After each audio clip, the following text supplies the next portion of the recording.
Thank you for not touching that dial. Now, you have heard this phrase before. When I put on orange, it's over for you. It's done for you. Stop. And our guest today is a model. And she just told us right now that she runs in heels. She is killing it the whole... When you hear the word model, you're thinking tall, beautiful, black, everything. And she is everything. Welcome very much, you know. Thank you Thank so you for much. gracing our stage. Thank you so much. Yes. Thank you. I am happy to be here, actually. Yeah, Yes, we are I am really excited happy. to hear it. And in the background, we were talking kidogo kidogo apa banta, and she told us her name is actually Margaret Gatere, and yet she does have some Maasai genes in there. So thank God for those Maasai genes, because girl, you are killing it in you're basically, when we think about a model to represent the skin tone that we have, in my mind, it's you're the embodiment of that. You know, I'm waiting to see you in like Vogue and stuff, but you know that's a pin. Put a pin on that. So you, Vogue Arabia, I'm to telling be precise. you, I've been in Vogue Arabia. Oh, Yes, I've been in Vogue Arabia. I've been in the photos in the billboards of New York, but I never went to New York, actually. So you were just represented there by your I was pictures. like, hey, you, me, in New York. How amazing is that? So Yeah. you've mentioned that you are actually a model, not just for Kenya, but also for Qatar, UAE, yeah, Gulf. the UAE Yeah. region. Yeah. How is that experience for you? Because I think here, the fashion industry and generally modeling is like one of those things that is, you have to know someone who knows someone who knows someone who knows. Connection. Like you have to be mad connected for even that face time of getting like a billboard or something like that. Yeah. But then you're saying that you were part of, you know, Vogue in Arabia, and that sounds like it's a very interesting journey. What's the difference? What has been your experience in both spaces? I would say in Kenya, almost all of us look like. If you need to be a model, you need to be tall, and then you're dark, and then you're skinny. Short hair as well. And short hair, you know. But now when I go to the Gulf, I'm only dark with a short hair, with no abaya, no hijab, and they embrace, because most of the time when I'm in Gulf, I do African attire. I do beads, I do African, I shave my hair. So when I go there and I go for auditions or casting, they'll be like, oh, we want different. We want her. And then they embrace so much models from outside, though there's so much racism.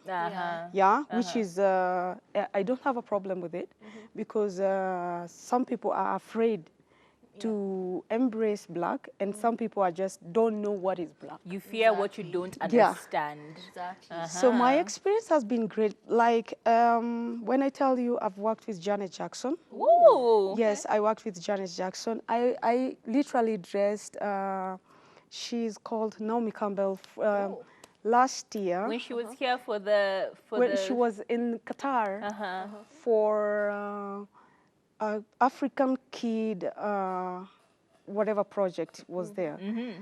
And I saw her face to face. We talked. She embraces black models. And the last show was Qatar United. I worked with Janet Jackson and the biggest models in the industry. Trust me. And one was from Kenya. She's Sudanese. Yeah. But she's raised in Kenya. She's called Aniel. She's doing so well. So I was like, oh, I'll dress you. And they were really happy to see me, because I know the color of the foundation. Yes. I know what you'll do to your hair. Yes. I know these corners are not good, remove them. There we go. I know you cannot put this lipstick. You know, they say, oh, you're the hairdresser. No, I'm the activist. I'm the black model representing these young models. Because we have seen those problems, especially models, you know, of your skin tone and of your heritage. They go for these international shows, and they're crying because their foundation doesn't match your neck. Doesn't look like your face. It's looking, you know, they don't know how to handle the hair textures and everything. But we're so happy that, you know, you can be a voice to them. You can be an advocate for them and say, that's not her color foundation. That's not working for her. So given how here in Kenya, you know, you embody everything that's, you know, a model or modeling everything. You're tall, you're dark skinned. So what makes you stand out, and how did you start? What was the inspirational journey for you to start or get into modeling? My first time I saw Najuma Senyana, I went to buy meat when I was around 11. And I saw her photo. I was like, oops, this me? Oh, oh no, who You is saw this? something in her. Who is this? Yeah. And then I took it to my mom. My mom told me, this is a model, actually, and she's from Turukana. And I was like, oh, okay, I want to be a model. So mine did not go the way that I wanted because I gave birth at 18. Oh, wow. Okay. I was like, okay, it's going down. That's it. Okay. So I wanted to go for Kenya. What do we call it? Miss World Kenya. Yeah. So literally I failed, yeah? Yeah, I had everything, but you have a baby. And then I decided to try runway in Kenya. It didn't work. It doesn't. I tried commercial, it didn't work. And I was like, I'm done. Yeah. And I started doing fashion line. I have my own cloth line. Yes, I work with beads, satin, kitenge, Ankara, and shuka. Yes. We'd Okay. love to see it. Yes. Yeah, and I go crazy with designs. Trust me. I always want to design for a thick woman because for me, I'll get anything tumtumba tatu kumi. I'll get anything. There's everything for your size. Right? So, but when it It's so comes to a thick difficult. woman, I'm thinking the whole night, what will she wear? So, do I have to do this, all this, you know? Yeah. And when I was in Kenya, I was like, it's not working for me. So when I went to Doha, I went as a hairstylist because I'm a very good hairdresser and a beauty consultant. But my boss tells me, okay, Maggie, you can do this. Just go. I went my first contest. I was the only black woman. Wow. That's when I appeared in Vogue Arabia. My second, it was not a contest, runway. I did in W Hotel. I was the only girl shaved. Okay. They had a problem with her. They were like, she's naked, she's shaved. It's crazy. Yeah, because these are hijabi models. Yeah. And I was like, yeah, I know I'm shaved. So they created some flowers on my hair. They'll be like, okay, we're covering her. Now that is when I knew black models don't have makeup in Arabia. What? Yeah, there's no makeup for the black. shade. I have to order Fenty for me or Shiglam.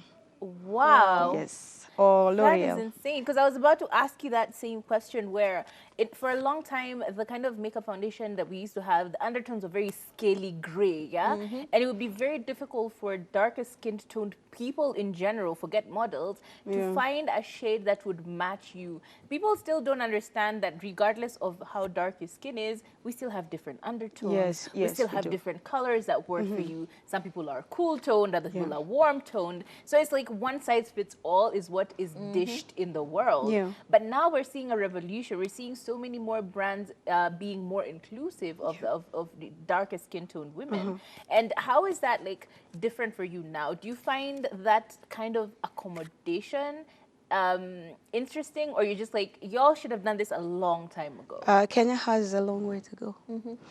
Kenya does not have, there's my skin. You see, what I did today is not even my skin tone. I had to koroga some, fix and match. it. I'm like, ooh, some red. Oh, okay.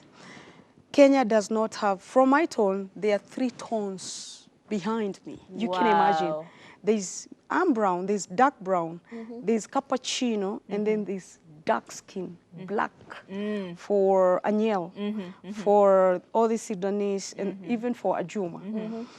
But now, there's no, you have to order. Yeah. Now, yeah, That's because, very unfortunate. of course, I think it's because they believe Kenyans are not too dark, but here we are. Okay.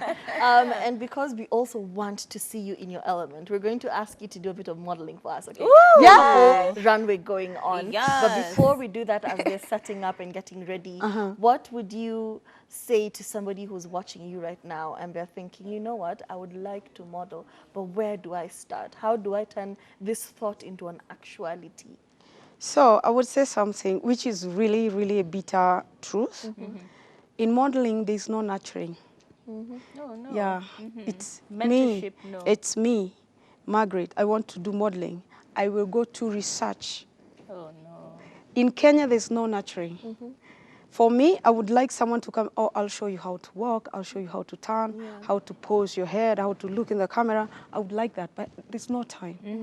So I have some links. When you come to my page, Instagram page or something, I have links, international links, where I will link you up. They tell you what photos to take, when to take, don't do your makeup. Do not never ever do a selfie and send it to a company who wants you for commercial. Yeah, you want a full Please, picture. guys. Do you hear it? Stop Do not sending selfies. Don't. No filters, please. I almost came with no makeup. I was like, okay, let me just. Just a little bit.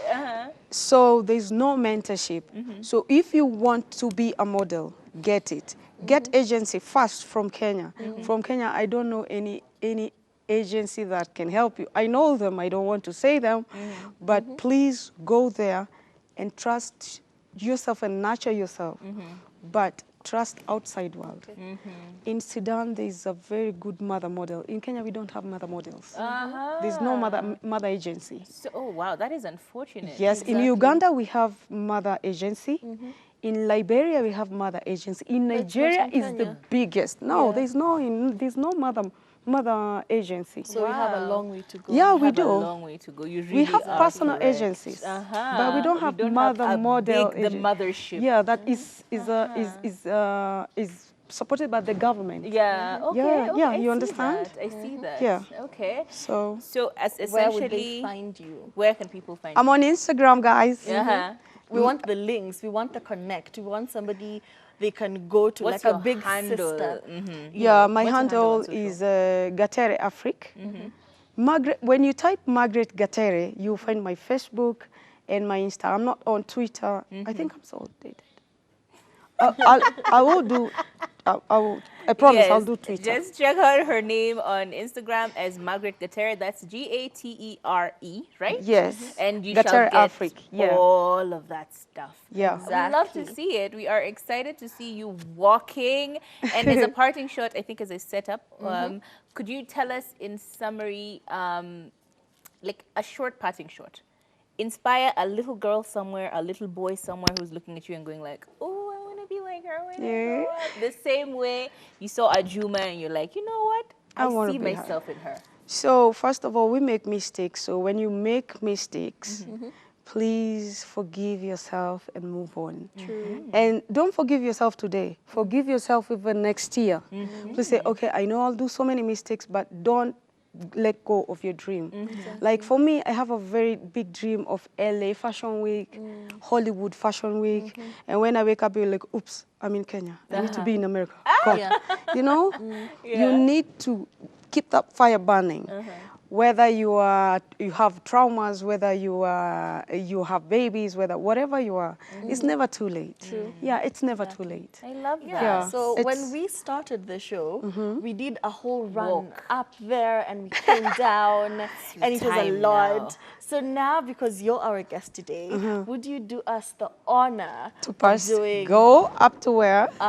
just Up the across and then up the stairs and up So there. it's here, then coming back. Exactly. Yes. Okay. Yes. Okay, right now. Yes. So do I need this or? Whatever makes you feel comfortable.